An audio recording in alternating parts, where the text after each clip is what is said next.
"My drink tastes funny." Those were reportedly some of the final words from a pregnant woman who was allegedly poisoned with liquid cocaine by her child's father. Jade Benning died on what would have been her 25th birthday. The child's father, Blae Taylor, now faces 2 counts of first-degree murder for the poisoning deaths of Jade and their unborn child. According to authorities, the case began to unfold on February 25th of 2023, when Jade was rushed to a hospital in Nashville, Tennessee. Taylor called 911 and said she appeared to have an allergic reaction and asked for paramedics. Police say Jade's medical condition immediately became critical, then a tragic ending. Her unborn child died 2 days later on February 27th, and Jade passed away on March 6th on what would have been her 25th birthday. It would take months of investigating, but authorities later discovered Taylor allegedly poisoned Jade after visiting her apartment the night of February 25th. Taylor was indicted for their murders last month. He was taken into custody a year after Jade and their child's death. Body cam video from his March 14th arrest shows an officer taking him into custody in a Walmart parking lot while he was in the car with an unidentified woman. Hi there. Hey, how's it going? How are you doing? Good. Can I ask your name? Blaze. Blaze. I need you to step out of the car for me, okay? Okay. What's your last name? Taylor. Put your hands behind your back for me, okay? What's wrong? You've got a warrant out of Tennessee for homicide. Well, I'm going to tell you straight up, dude. You're going this way. All right. I know absolutely nothing about the case. All I know is I was notified that there was a warrant. Okay. Okay. So I don't have a choice but to deal with that, okay? Yeah, no, that's So I understand. I'm just being totally straight with you. I don't know anything more about it. After his arrest, he was extradited back to Nashville a day later and has been held behind bars without bond. During a bond hearing, more disturbing details were revealed in the case. Jade's best friend was having dinner with Jade and Taylor the night she was rushed to the hospital. After she left, Jade's friend received a call from Jade. The friend testified she overheard a conversation between Jade and Taylor while on the phone. She testified Jade could be heard saying, "My drink tasted funny. I can't even walk straight. You did this to do something to the baby. Empty your pockets." Jade's friend testified she could hear Jade say she was about to pass out. And as she called Jade's name through the phone, she stopped responding and the phone hung up. When she called back, she asked Taylor if he did anything to Jade, which he denied. Jade's best friend testified Taylor appeared to be concerned about Jade, but police say after Jade and their baby's death, Taylor moved to Utah. Taylor's defense reportedly argued there wasn't enough evidence to convict him, but the state brought on homicide detective Adam Reese, who testified there appeared to be a cleanup at the apartment after Jade was rushed to the hospital. Detective Reese testified a cup was missing while he was at the scene,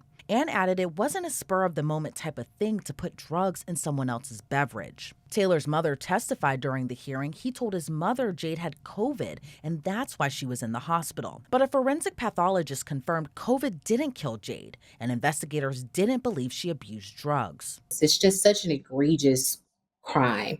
And so it's heartbreaking from the standpoint of just being a person in general. I spoke with criminal defense attorney Bridget Williams. She explains most, if not all, poisoning cases will result in a first-degree murder charge. But it's also an offense that has very low defenses.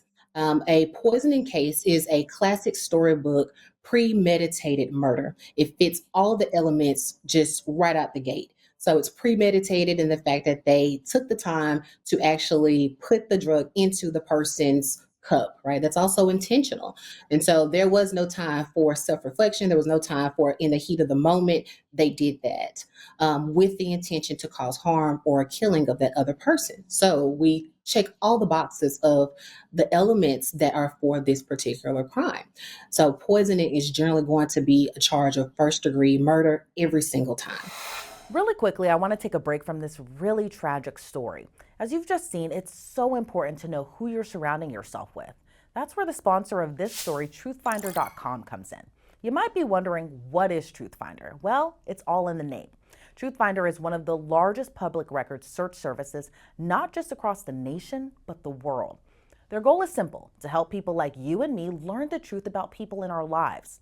So how it works is simple. You go to their website, Truthfinder.com, and say, for instance, you have a date, or maybe a new friend that you met is acting kind of sus and super shady. You type in their name, and within minutes, you get access to reports that includes info like numbers, addresses, associates, but also any previous arrests and criminal convictions. And if you're running my name, I think it goes without saying, but my Truthfinder record is sparkling clean. I mean, imagine not having all this information at your fingertips and you met someone in real life not realizing all the skeletons in their closet, or maybe that you need that extra reassurance that they say who they are. So right now, Law&Crime viewers can get 50% off confidential background reports at truthfinder.com/LCnews and access information about almost anyone. That's truthfinder.com/LCnews for 50% off your first month. And here's what else we know about Blae Taylor. Taylor is a former college football player at Arkansas State University and played for the team from 2014 to 2017. He later went on to be a football scout for the Tennessee Titans from 2019 to 2023. A year after Jade's death, Texas A&M University announced they hired Taylor as a defensive analyst. But the school soon after announced that he was placed on suspension pending an investigation. Taylor's father also has a notable name. His father, Trooper Taylor, is an associate head coach with the Aggies and has been a coach for various collegiate football programs such as Oklahoma State, Auburn, Tennessee, and Baylor for over 30 years. Texas A&M head football coach Mike Elko released a statement after Blae Taylor's arrest. It read, quote, "Our thoughts are with all those affected by this heartbreaking situation, including the family and friends of the victim.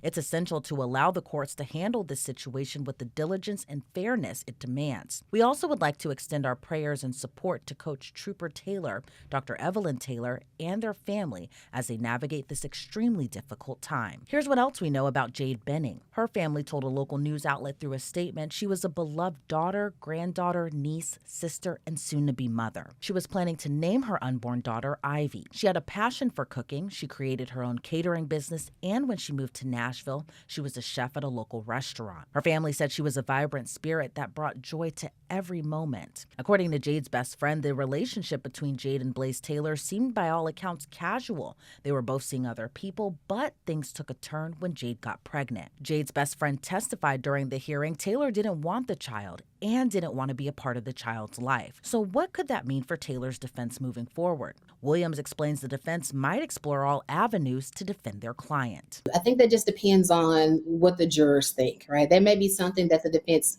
attorney can just throw out there and see. I guess in this type of situation where the defenses are low, they can just throw out, I think they call it everything but the kitchen sink, right? They are trying to just see if there's anything that sticks.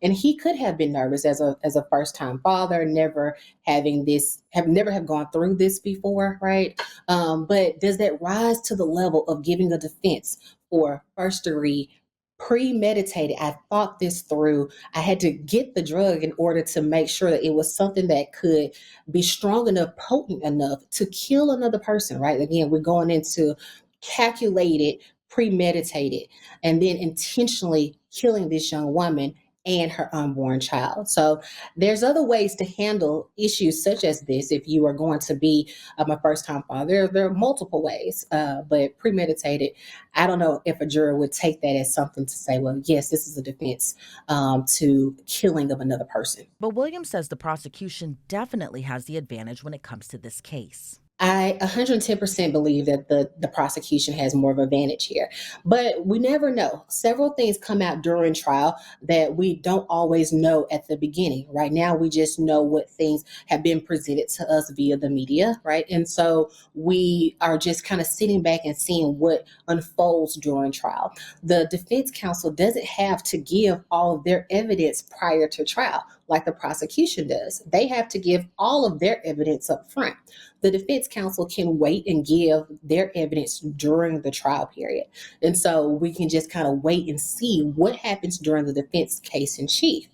Now, this is such a egregious offense where, again, double first degree murder, this person could be facing the death penalty, because when we talk about it, a murder of a person who's a child under the age of 12, a pregnant person, and then multiple murders, those are all three things that qualify for the death penalty. So we have to make sure that we're actually watching this case thoroughly, because if found guilty on both of these offenses, he could really be also facing the death penalty. As the judge is reportedly weighing whether or not to issue bond for the former football player, Williams says Blae Taylor most likely will stay behind bars until his potential trial. I think that he'll be locked up until the trial. I don't foresee a judge giving him bond in this particular case. When we talk about if someone is going to be allowed bond, we have to look at a few different things. One, do they have the means to escape, or to not necessarily escape, but to be a flight risk?